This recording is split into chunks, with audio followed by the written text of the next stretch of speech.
for consumer lines at CHUBB Latin America. Antonio Silveira, Vice President for Private Sector at CAF, Development Bank of Latin America and the Caribbean. And Kiki del Valle, Division President for North America at Mastercard.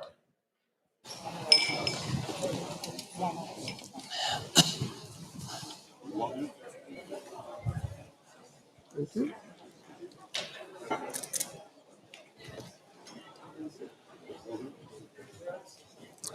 Thank you. Well, good afternoon already. So we are bringing together the words of the two last tracks, and we are having a conversation with our distinguished panel today about, actually it says, financial services transforming Latin America's economic future. But I would add another word to this one, economic and social future, right? Because as we like to say in Salesforce, business is indeed the greatest platform for change. And the financial sector is doing an amazing job these days to be the catalyzer of inclusion, social inclusion through financial inclusion. It is giving the possibility to businesses of all sizes to become relevant, not only big companies, but companies of all sizes and industries. And it is letting more and more people become part of the formal economy. So through financial growth, we are driving social growth as well in the financial sector. But then we also heard about the tremendous impact that AI, and in particular agentic AI, this new wave we are living these days, where agents, autonomous agents, are working seamlessly with humans to make our lives more productive, more effective, and to leave behind all the repetitive and burdensome tasks. So new technologies, AI, and in particular agentic AI, are also reshaping the way the financial sector does business. So let's try to blend those ingredients in our blender machine and see how we describe the situation today and how we may forecast the future of the region with the support of the financial sector. So rather than introducing our panelists today, I propose them to do it somehow differently. And in 30 seconds, I would ask each of you guys to tell our audience who you are and what your greatest aspiration is. 30 seconds. Wow. Annali? That's challenging, right? Annali Duarte, I'm from Bank of America, responsible for global payment solutions in Latin America. And the aspiration is really have like an inclusion in our market. We heard from Cristina Junqueira, so I think the aspirational goal is that, inclusion. Thank you. Kiki? Good morning, Kiki del Valle. I am the president for Mastercard in North Latin America, which includes our operations in Mexico, Central America, and the Caribbean. And my aspiration would be to actually better people's lives, whether that is providing a financial product or even giving access to just safe and clean water. That's on my personal agenda. Thank you. Thank you, Ali. My name is Juan Ignacio de Lorenzo. But I think that we are undergoing a period of an amazing transformation.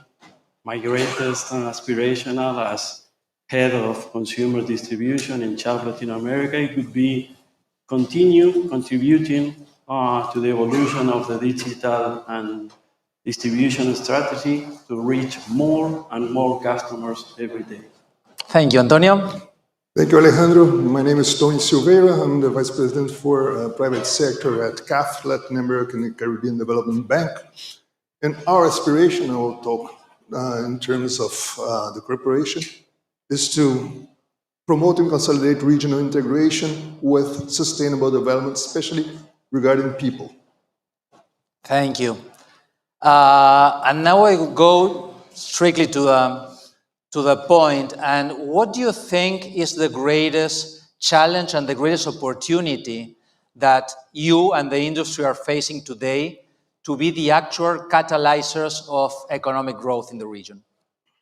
I think that mainly the challenge is to face the regulation, right? So the challenges with the regulation in different countries that we have in Latin America, but also the opportunity that we have with the financial services into this collaboration. I think when we have all together, and I think PIX is an example that Cristina already mentioned, but I think that when it goes to client experience, you know, when we put everything together, the central bank, together with fintechs, big banks, digital banks, and companies like that, you know, to provide a digital experience for the clients, I think that's the beauty of the thing, right? So I think that's the opportunity that we have in Latin America.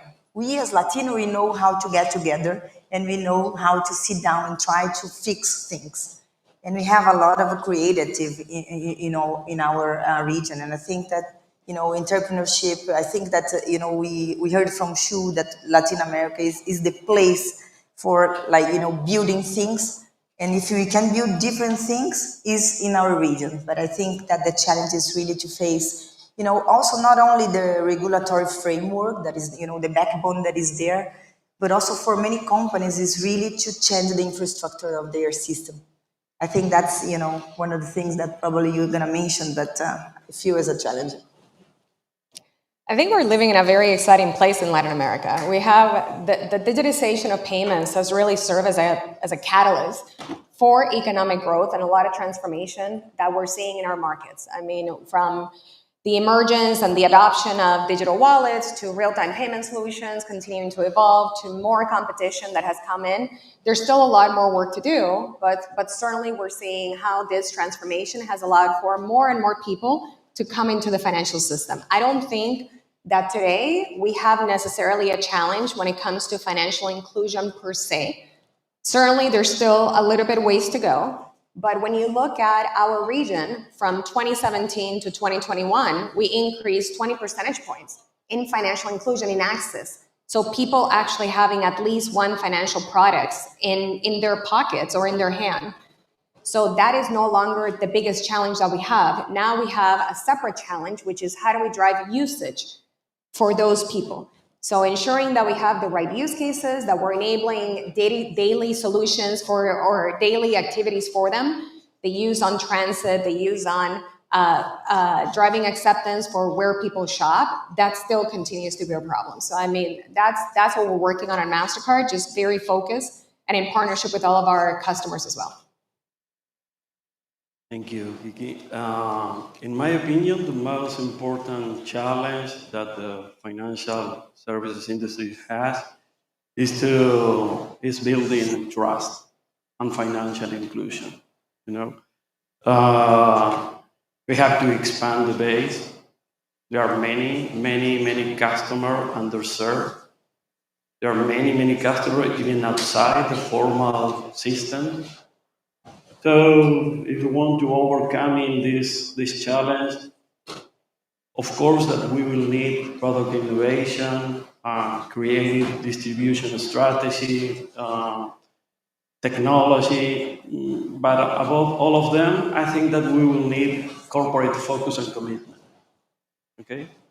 In the other hand, talking about the opportunity, I think that we have to leverage the digital transformation. We have to go to the next level.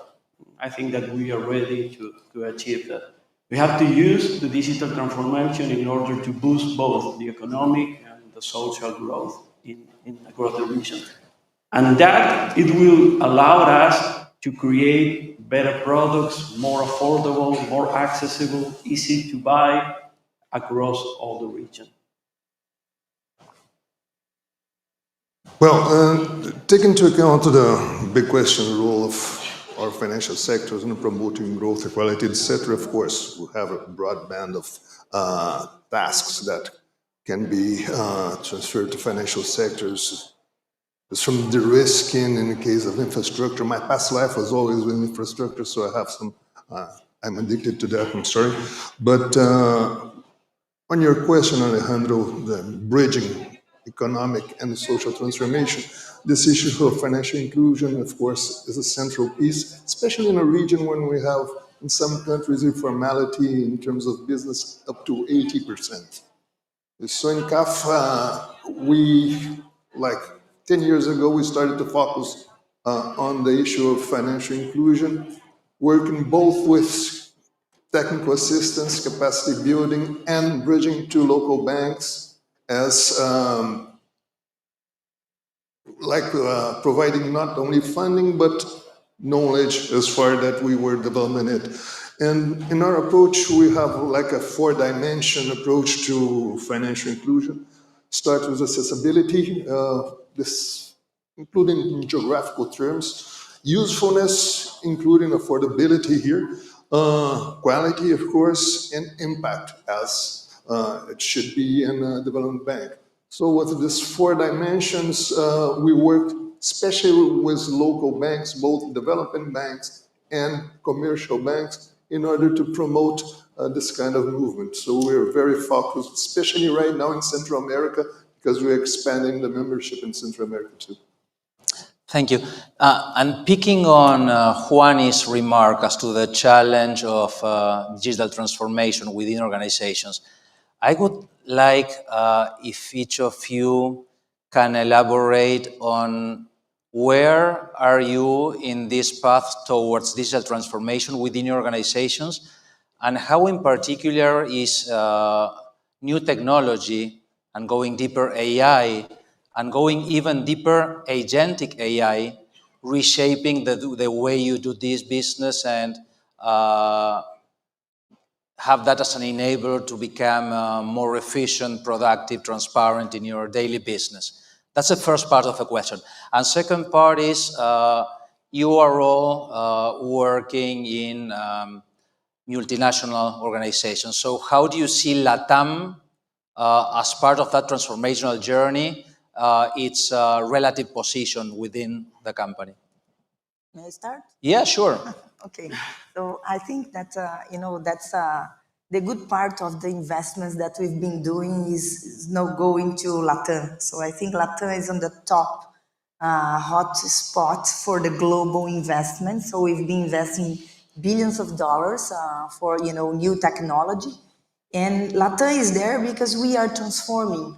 As we mentioned, and Christina mentioned, everyone was mentioning during the morning, the way that we are doing business and reshaping, maybe we can unlock more our region. So the potential that we have in this region is huge. Of course, with a lot of challenge, but if you think about the way we had the inclusion in Brazil, right, with PIX, where like 40% of the population, adult population, started doing their first transactions from PIX. So like the last 5 years. So, and we have almost 100% of the people there using accounts with banks. So they are already bancarized. So we think that this adoption, the speed of the adoption is huge. And I use Brazil as an example because of the real-time payment, but it can go to India the same. So we are investing globally overall, also mainly in AI. I would say mainly to the front end when it comes to global payments. That is my area. Mainly to the front end for the clients initiate payments, but not only for that. I think it's good for the society when we are offering and investing in countries like Brazil and Mexico, but also like Caribbean and also like Chile and Peru and Colombia, when we think about giving the right tools for the companies, small, medium, and large companies, enable them to use, how to pay taxes very fast, giving them transparency, enabling them, to be faster when it goes to cross-border payments. That is another, I would say, another wave, right, when we compare to real-time payments. If you think about the way Brazil has done, and maybe Colombia is doing the same way. So I think that a lot of countries, but it's still with a lot of checks, right? If you think about the way we are dealing in Latin America. But I think that we've been investing a lot in the front end for the clients to enable them to be very fast and secure, because that's another item that many companies, they are asking us, to work with the cybersecurity. So I think we've been investing a lot in AI, and I think that we have a very good potential in terms of new products that we can launch, like in trade and supply chain finance, that we can really change the wheel when we go to payments in Latin America. So I think that where we've been investing. And Latam is on the top of the top projects there, investing billions. So I think for Mastercard, I think the operational efficiencies and driving more with the power AI is certainly something that I think every organization is focused on. I think what is more interesting for us and where we are definitely accelerating our efforts is on the impact that we have directly for our customers. So keep in mind that obviously Mastercard works as a network, so we have over 27,000 financial institutions and partners that are connected to us. So cybersecurity has been a very critical area that we have been not only working over the last 20 years on machine learning and algorithms and how do we drive it with AI, but also for the 160 billion transactions that happen through our network. I mean, those we certainly have to protect to drive trust, but also within the services organization in building loyalty, in driving personalization. That has been a key priority. So about a third of our services today are already operating with an AI application. I think what's more, where we are really launching new solutions is on agentic commerce and how do we enable the purchases to happen via agentic AI. So about 10% of the people, and this is a McKinsey report, are already starting their shopping journeys on agents. So you go to ChatGPT, you ask for what is a good itinerary that I can build next time that I'm going to San Francisco or Napa. And then from there, how do you actually complete that transaction? Well, today there's already solutions that we can deploy. Mastercard earlier this year announced Agent Pay in partnership with our acquirers, in partnership with the OpenAI platforms. We are in essence embedding what is tokenization. Is the same type of technology that we have used today for your Apple Pay and Google Pay to be able to bring those solutions where it's now programmable AI that is going to be allowed for an agent to conduct a purchase on my behalf. So that is live. That is something that consumers are now able to do. And what we have done is try to accelerate the timeline to launch, where in LAC, in Latin America, we will be ready to deploy early next year. So those are all solutions that we're working on to make sure that, in essence, consumers can pay in whatever way they want to pay. But that's the goal, that's the objective for us, and doing it in a way that is safe and secure, and with new data elements that need to be shared with all of our partners. So we need to communicate to the issuers and to the acquirers where the transaction is being initiated, so we have the right governance in place. So that's what we have actually been working on over the last couple of years. Well, talking about AI, Christina shared with us in the panel before a lot of interesting thoughts. AI is a fact, it's among us, it's here. We will see in the next few years how is the impact, but for sure it's going to have an impact. In my personal opinion, AI is here for help the financial services industry. It's going to help to better understand our customers, develop better products, better redesign customer experience process. Well, essentially, it's going to help us, in my opinion, to be more efficient and to achieve faster the way to the financial inclusion. Okay. Talking about CHUBB and the new technologies, what I can share with you guys is that the new technologies represent the heart of our transformation process. We use digital thinking and all the market leaders' platforms in all our process. And talking about Latin America and CHUBB Latin America, we have a strong digital structure here in Latin America with our own digital factories, running the implementation through CHUBB Studio, that is our digital platform. So the fact that we can develop all these digital capabilities allowed us to offer through long-term partnership with a lot of leaders in the market, our products and services to millions and millions of customers. Okay? So finally, I think that Latin America faces a huge challenge, but we in CHUBB are ready through our digital factories to deliver, to achieve an exceptional integration systems to our partners. Impact of AI in CAF activity. Here I have to be quite direct and honest. In previous administrations, the investment in technology was like episodes. There was not a strategy. On the ongoing administration from the first day, when Mr. Diaz-Granado, our president, stepped in, we known each other from the IDB like 6 years before. He asked me, Tony, how we are in terms of technology. I told him we're like in the end of the 90s. So we have at least 20 years to step up.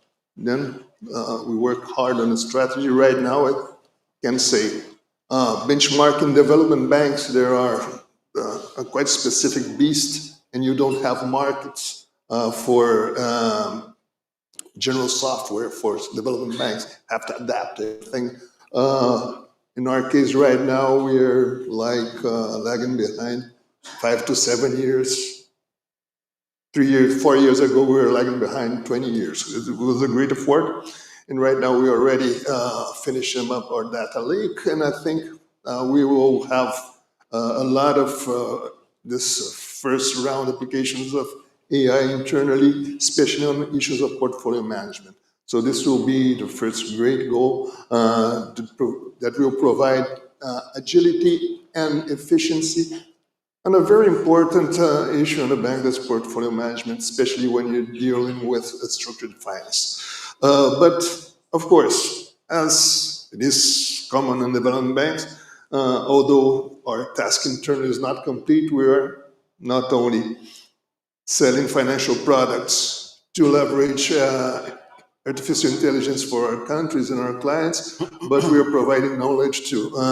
Here, I would like to mention specifically, and not because the Minister of Economy of El Salvador is here. El Salvador is moving fast on the implementation of application of AI, both in education and in health sectors. And we are proud to say that we are partnering this with them. It's a very good experience. Thank you, Antonio. And going back to another topic that was raised today, which is the trust factor. And since trust is created by walking the talk, would each of you be able to share with us an inspiring example of how you are driving financial inclusion and equality for all type of businesses through the work you are performing? I think when we are part of the infrastructure of a country, like, the clearing for pigs, we as bank, we need to be part of this. Otherwise, we don't give the visibility to the right clients, and they are being part of it, not only in Latin America, but I think like globally. We are really like talking about trust. And I like this sentence because it's all about investment and trust for companies, right? When you give them the visibility and possibility to access all the capabilities that we have in place, we are giving them, the transparency. And I think that's, the main important topic for companies like this, and banks are part of it. So I think that, everything that we've been doing is really to access information through infrastructure with the clearinghouse, with, the new regulation for FX, and being part of everything that, so many times the regulations are helping or, can bring challenges. But in this case of Brazil, I would say that Cristina mentioned, they helped us a lot, towards innovation. So we were part of it. So when we are part of it, we build all the systems linked to a real world, right? So we are giving the possibility to the society to pay their taxes through digital. In the future, maybe, we can do this. And Pix is going to be part of, the real-time payment. And again, as I mentioned, like cross-border can be in another wave when we mention about stablecoins. So I think that, everything that is linked, that we as a firm, we need to be engaged and we need to be part of the ecosystem that we have in our countries. Mexico, the same. So I think that when we are investing in that country, like in our case in Mexico and Brazil, onshore business, we are putting a lot of money to be part of the system, to be part of the tax payment, to be part of trade lines to the society there, so to the companies. So I would say that that's the most important thing is transparency. I think for us, we're really focused on driving and really trying to address consumer needs. And again, we have to do that via our partners. I mean, since we're not necessarily a direct-to-consumer brand. So, but to give you some ideas, we have over 300 fintech programs today. So over 300 partners of ours are with Nubank trying to solve for solutions in a way that is entirely digital. Nubank is a great case. They are an exclusive Mastercard partner of ours. We bet on them in 2014. I'm very happy to see them succeed. But with Nu, for example, last year we released a study, and it's public, so you guys can access it. But we released a study with them trying to measure what has been truly the drivers for financial inclusion and the success formula for them. Apologies, as we look to accelerate financial inclusion in our markets in Mexico, in Colombia, and then also in Brazil. And what we found was that upon them giving access to a cardholder, it took them 24 months. It took us 24 months to actually move that consumer into being categorized as somebody that was financially healthy. Or somebody that we could truly say was now fully embedded into the financial system. So 60% of the cardholders, we can say that they are hooked on the digitization of payments within 24 months. The rest, 40%, was actually in 12 months that we could actually consider them to be fully digitized.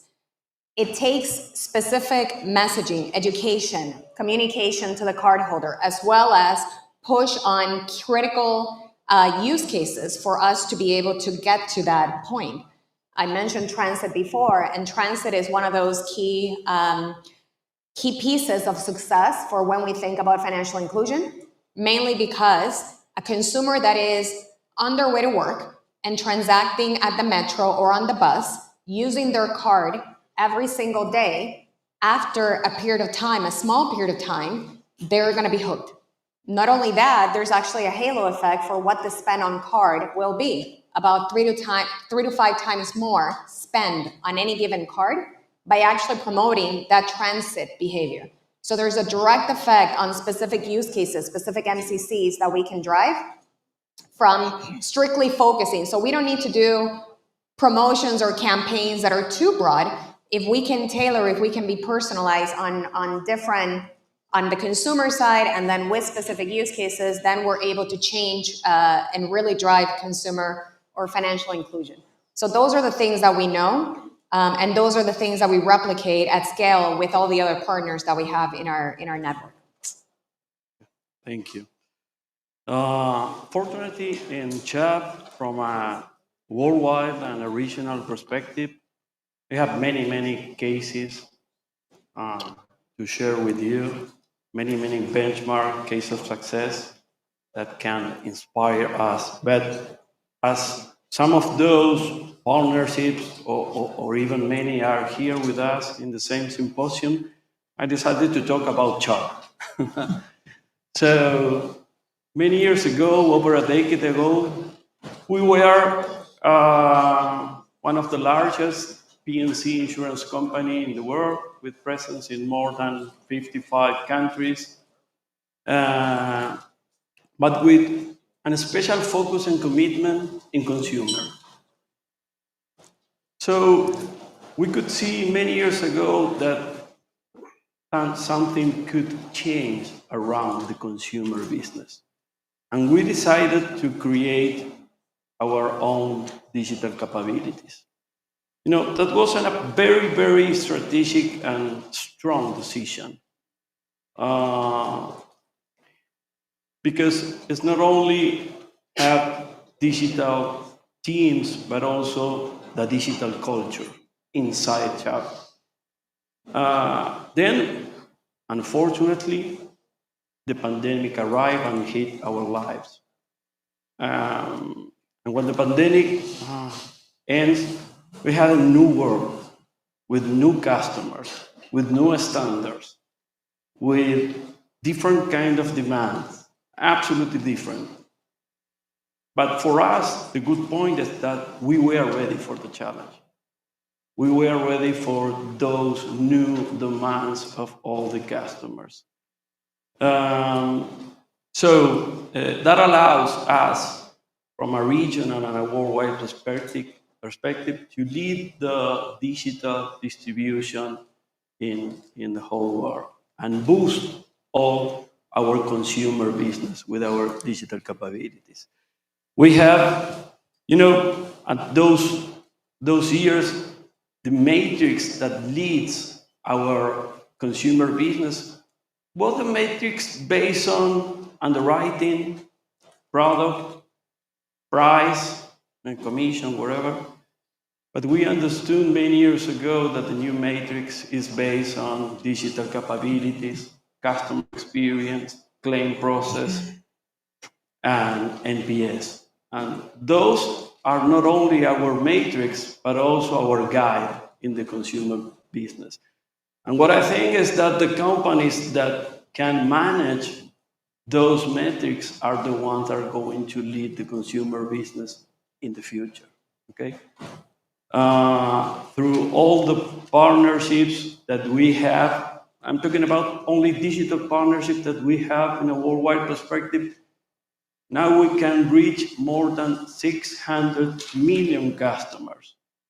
We achieve nowadays more than 50 million policies, end-to-end, 100% digital. Our CHUBB Studio platform is active in more than 30 countries and support more than 30 different languages and support also more than 120 different currencies. So I think that we are ready for the next step, and we are ready to help our partners in order to develop their insurance strategy.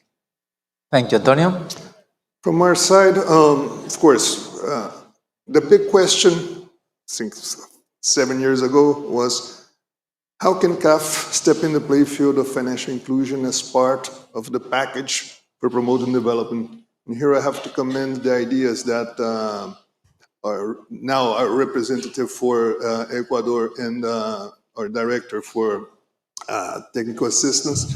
They came up with the idea of having a kind of financial inclusion laboratory. That is actually a contest that we do yearly since 2019 and has already impacted like 120 fintechs, and every year we go with a price like $80,000 for a contest on different challenges inside the issue of financial inclusion. Last year, it was exactly, the contest was on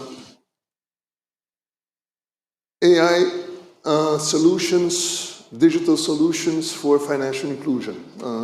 It was a very rewarding process. We got a lot of good ideas.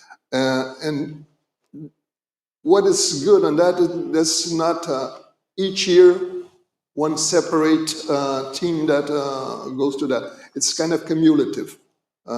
Taking into account the last rounds of contests, how can we have a step further?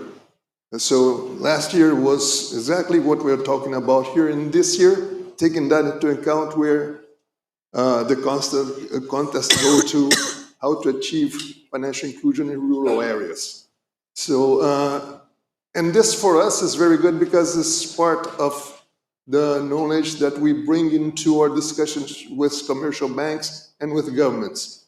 Because, this issue of financial inclusion has a lot of players. All the regulators have some concern on that. Central banks transfer to commercial banks some tasks on this movement. So we targeted this contest and we made our name through that contest. And it was very rewarding. Thank you, Antonio. And to make it on time to close, I would go back to the 30-second challenge and ask each of you, now that we have most of the sector represented in this panel, how do you think the sector as a whole may work more collaboratively among yourselves, together with governments and also with the third sector, to enhance and accelerate that economic growth, working collaboratively rather than in silos?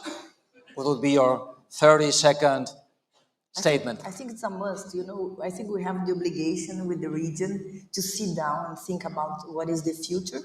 If you take the consideration that, for example, Bank of America is in 230 countries, so we think how we can leverage the expertise that we have globally and sit down with private and public sector and think about what we can do in a different way to provide bank inclusion and change the society.